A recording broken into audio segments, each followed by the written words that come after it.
Every time I drive around the city or even beyond, there's always one thing that I consistently see regardless of where it is located. A Palawan Pawnshop branch with a long line of customers. Palawan Pawnshop is easily one of the most recognizable brands in the Philippines, with more than 3,000 locations or 5,000 if you include their agent partners. That's when I realized that I didn't really know much about Palawan Pawnshop, and I was surprised to know that their current owner, Bobby Castro, didn't actually start Palawan Pawnshop himself. He acquired it when it only had one location and grew it to the ridiculously massive company it is today. In this video, I'm gonna talk about what Bobby Castro was doing before he worked on Palawan Pawnshop, the early days of Palawan Pawnshop, the brilliant strategies they used to grow exponentially fast, and the next frontier of Palawan Pawnshop, Palawan Pay, Palawan Pawnshop's new mobile app and e-wallet. If you want to skip to certain parts, the timestamps are in the description. My name is Chris, welcome to Brand Origins.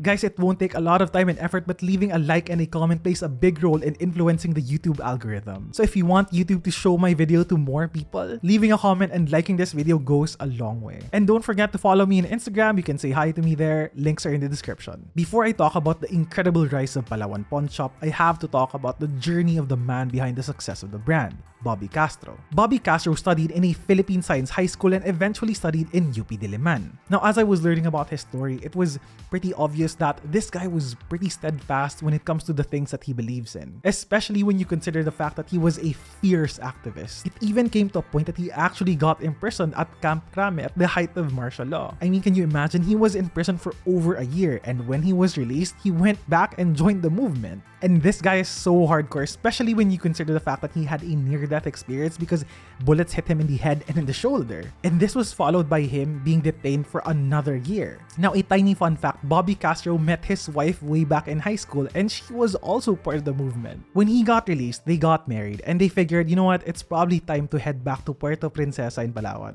As soon as he got there, he started working on a few odd jobs, even starting a couple of businesses and even getting himself a degree in business education. And it was pretty timely that it was around this time when the couple decided that they're gonna start a family because things were about to get really busy. In an interview, Bobby Castro shared that he had no entrepreneurial background at all, and neither did his parents and neither did his grandparents. It was simply not in their DNA. But all that was about to change when they decided to have a building constructed. So his dad was able to secure a loan from the DBP, and along with his dad's retirement fund, they were able to have a commercial building constructed. They called it Circon. Now, it was a mix of businesses really, like they had rooms for rent, it had a restaurant, and it even had a disco. Bobby Castro was the one managing this thing, and on this side, he was doing these side hustles. Like he was dabbling in the buying and selling of diapers, gift items, bangos fry, wild honey, and he even operated a small carinderia. But Bobby Castro still felt that something was missing. He wanted to start his own business. And coincidentally, in 1985,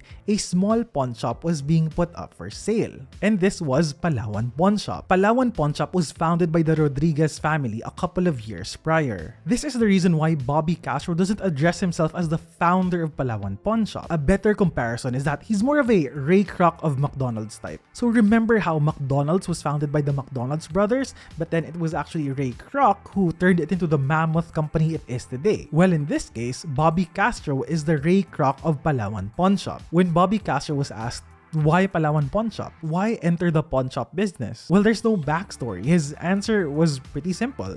That was the only available business during that time. He didn't have a clue on how to operate the pawn shop business.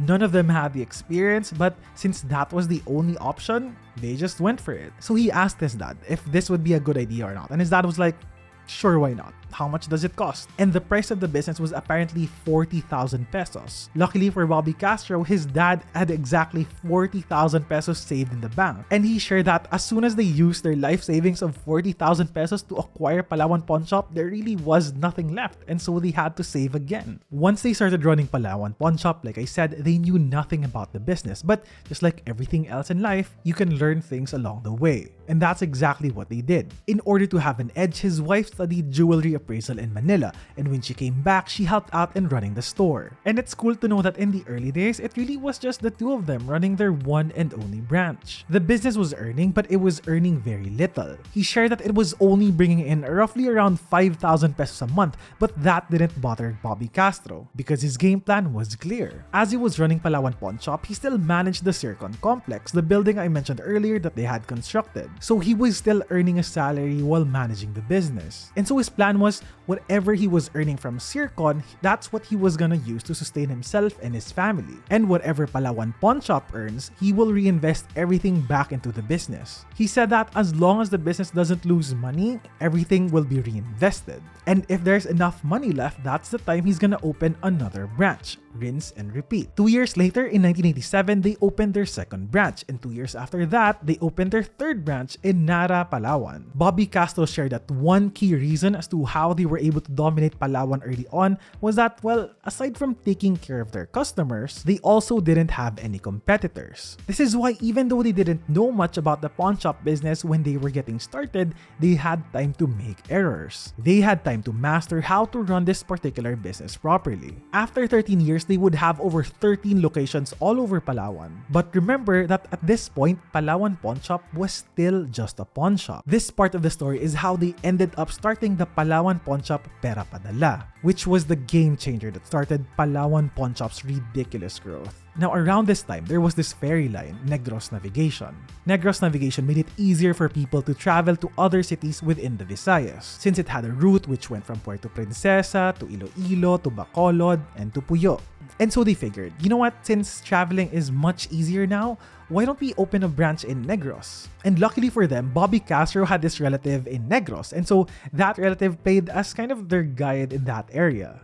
With all of that in place, they opened their branch in Negros. Now that they had their Palawan Pawnshop branch in Negros, they discovered how high the demand was. Now, since a lot of people were pawning a lot of their stuff, Palawan Pawnshop naturally needed to have lots of cash on hand to give to their customers in exchange. Since the demand was pretty high in that Negros branch, they needed to send more cash in that particular branch. And so this became a problem for them until someone recommended, since we're gonna be sending lots of cash to that branch, why not allow other people to do the same? Why not accept people's money instead? And this is when they launched the Pera Padala. And this is when they discovered the insane demand for Pera Padala. Bobby Castro shared that one particular strategy that they had that allowed them to grow really fast was that they weren't scared of opening branches in locations that their competitors were avoiding. Like if their competitors considered a specific area as not ready because maybe it's too rural, Palawan Pawnshop didn't care. They would expand there anyway. They wanted to be the first to open in an area. With their first mover advantage coupled with their superior Pera Padala service, I'm not really surprised how they managed to grow to more than 3,500 branches today. In an interview, Bobby Castro was asked at what point did he feel like he made it?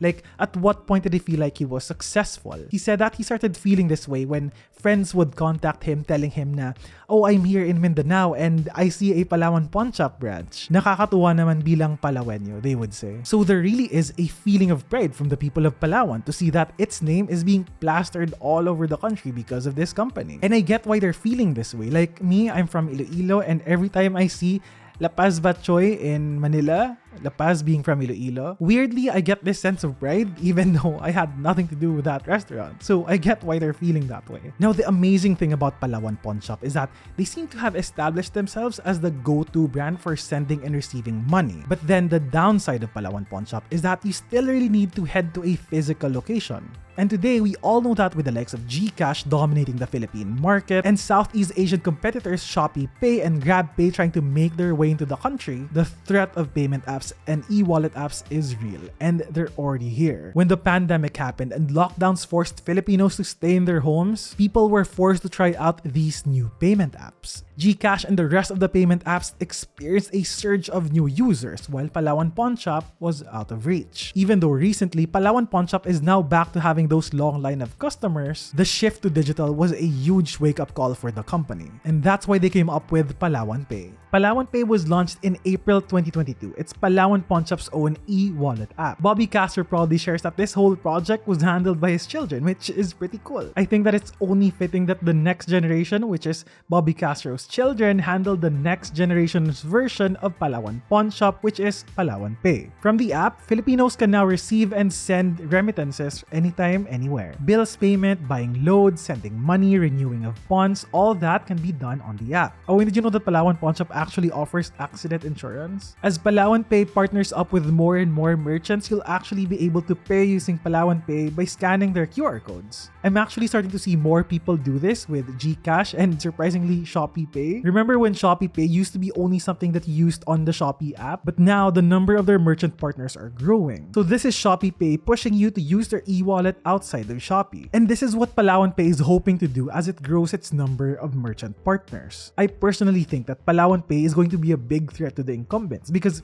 sure, GCash has a big chunk of the market. It's had the first mover advantage and it's kind of the go-to app for sending and receiving money. But remember, you will still sometimes need physical cash. And that's why GCash partners up with banks so that when someone sends you money, you can transfer that money to your BPI or BDO and you can withdraw it from there. Or you can also withdraw it in 7-Eleven. Now, in the case of Palawan Pay, if you need to withdraw your cash, not only will you be able to do so by transferring your money to your own bank of choice or by withdrawing it from 7-Eleven, you'll also be able to do this in any of the 3,500 locations of Palawan Pawnshop. I know for most of us, this may not be a big deal, especially for those of you who don't necessarily go to Palawan Pawnshop, which I think is unnecessary if you have a bank account. But remember, so many Filipinos still do not have access to banks. A lot of Filipinos still use Palawan Pawnshop to send and receive money. And that's a huge advantage of Palawan Pay. One other advantage of Palawan Pay is that it carries the benefits of the Palawan Pawnshop brand. Palawan Pawnshop has already established itself as the top-of-mind brand for Pera Padala, especially with the CDE market or the lower income groups. The idea of Palawan Pawnshop and sending and receiving money, it's already pretty strong. If they execute it right, they may be able to translate people's love for Palawan Pawnshop to their love for Palawan Pay.